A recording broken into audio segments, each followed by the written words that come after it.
ಎರಡನೇ ಇನ್ನಿಂಗ್ಸ್ ಅವತ್ತು ಭಾಳ ಡಿಫ್ರೆನ್ಸ್ ಇದೆ. ಏನು ತಪ್ಪು ಅನಿಸ್ತಾ ಇದೆ? ಯಾಕಂದ್ರೆ ಈ ಸತಿ ನೀವು JDS ಕೂಡ ಜೊತೆ ತಗೊಂಡೋಗ್ಬೇಕಾಗಿದೆ. ರಾಜಕೀಯದ ಇಲ್ಲಿ ವೇದಿಕೆನೇ ಅಲ್ಲೇ ಅಷ್ಟು ಭಾಳ ತೂಕದ ವೇದಿಕೆ ಅನುಭವ ಅಂತ ರಾಜಕೀಯ ಅನುಭವ.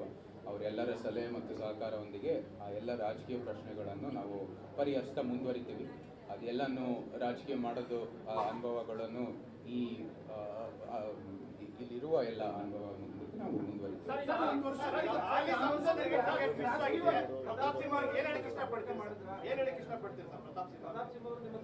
ಅನೇಕರು ಹಿಂದೇನು ಮತ್ತು ಅವ್ರವರೆಗೂ ಕೂಡ ಭಾಳ ಅಭಿವೃದ್ಧಿ ಮಾಡಿದ್ದಾರೆ.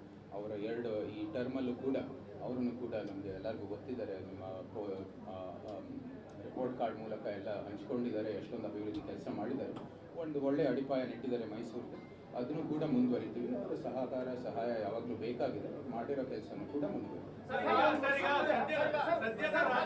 ಅಂತ ಕಾಲಘಟ್ಟದಲ್ಲಿ ತಾವು ಒಳಗಡೆ ಬರ್ತಾ ಇದ್ದೀರಾ, ನಮ್ಗೆ ಕಾನ್ಫಿಡೆನ್ಸ್ ಇದೆ ಅಂತ ಯಶಸ್ವಿ ಆಗ್ತೀರಾ ಅಂತೇಳಿ. ಯಾಕಂದ್ರೆ ಈ ಕಾಲಘಟ್ಟದಲ್ಲಿ ಸಾಕಷ್ಟು ಜನ ನಮ್ಗೆ ರಾಜಕೀಯ ಪ್ರವಾಸನೇ ಬೇಡ ಅಂತೇಳಿ ದೂರ ಸರಿಯುವಂತ ಕಾಲಘಟ್ಟ ಇದೆ. ಅದು ಚಾಲೆಂಜ್ ಇದೆ ಅಂತ ನಾವು ದೂರ ಹೋಗೋಕ್ಕಾಗಲ್ಲ. ಯುದ್ಧದಲ್ಲಿ ನಾವು ಸಿದ್ಧರಾಗಿರಬೇಕು ಯಾವಾಗಲೂ. ಅದೇ ರೀತಿ ಇವಾಗ ರಾಜಕೀಯ ಮೂಲಕನೇ ಇವಾಗ ಎಲ್ಲ ಸಮಸ್ಯೆಗಳನ್ನು ಪರಿಹರಿಸಬೇಕಾಗಿದೆ. ಅದು ಕಷ್ಟ ಅಂತ ಹೇಳಿ ನಾವು ಭಾಗವಹಿಸಲ್ಲ ಅಂತ ಹೇಳೋದು ನನ್ನ ಪ್ರಕಾರ ತಪ್ಪು. ಕಷ್ಟ ಇದ್ದರೂ ಕೂಡ ನಾವು ಅದರಲ್ಲಿ ಆ ಕ್ಷೇತ್ರಕ್ಕೆ ಬಂದು ಎಲ್ಲರೂ ಜೊತೆಗೆ ತಗೊಂಡು ಒಂದು ಒಗ್ಗಟ್ಟಿನಲ್ಲಿ ಎಲ್ಲ ಹೋಗಿ ನಮ್ಮ ಸಮಸ್ಯೆಗಳನ್ನು ಪರಿಹರಿಸಿ ಅದು ನಿಜವಾದ ಅಭಿವೃದ್ಧಿಯನ್ನು ತರೋದು ನನಗೆ ಸೂಕ್ತ ಅಂತ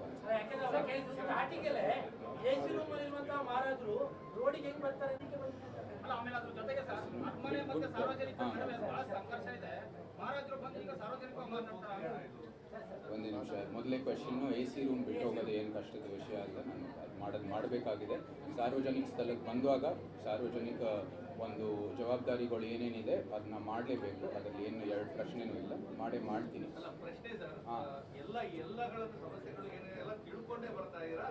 ಹೌದು, ಯಾವಾಗಲೂ ತಿಳ್ಕೊಂಡೇ ಬಂದಿರೋದು.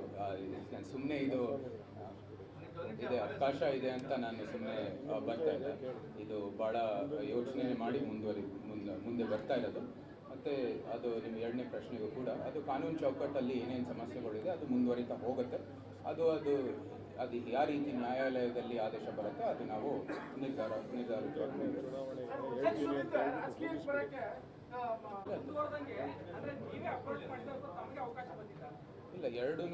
ಎರಡು ಕಡೆನೂ ಅದು ಸತ್ಯ.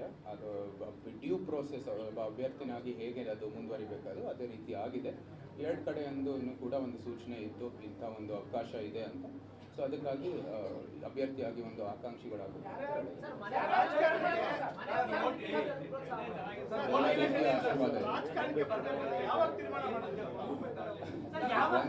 ಒಂದು ವರ್ಷದಿಂದ ಇದು ನಡೀತಾ ಹೋಗ್ತಾ ಇದೆ.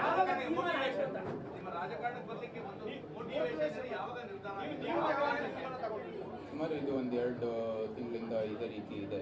ಸೊ ಅದಕ್ಕಾಗಿ ಅವಕಾಶ ಬಂದ ತಕ್ಷಣ ನಾನು ಸರಿ ಎಂಟರ್ ಆಗ್ತೀನಿ ಅಂತ ನಾನು ನೋಡಿದ್ದೀನಿ. ಇಷ್ಟು ವರ್ಷದಿಂದ ನಮ್ಮ ಪ್ರಧಾನಮಂತ್ರಿ ಅವರ ನಾಯಕತ್ವದ ಒಂದು ಏನು ಆಗ್ತಾ ಇದೆ ಕೇಂದ್ರದಿಂದ ಮತ್ತು ಇಲ್ಲೂ ಕೂಡ ರಾಜ್ಯ ಸರ್ಕಾರದಲ್ಲಿ ನಮ್ಮ ಪಕ್ಷದ ವತಿಯಿಂದ ಏನೇನು ನಾಯಕರು ಇದ್ದಾರೆ ಎಲ್ಲ ಒಂದು ಒಳ್ಳೆ ಮಾರ್ಗದರ್ಶನ ಕೊಟ್ಟಿದ್ದಾರೆ. ಅದನ್ನ ನಾವು ಮುಂದುವರಿತಾ ಹೋಗ್ತೀವಿ.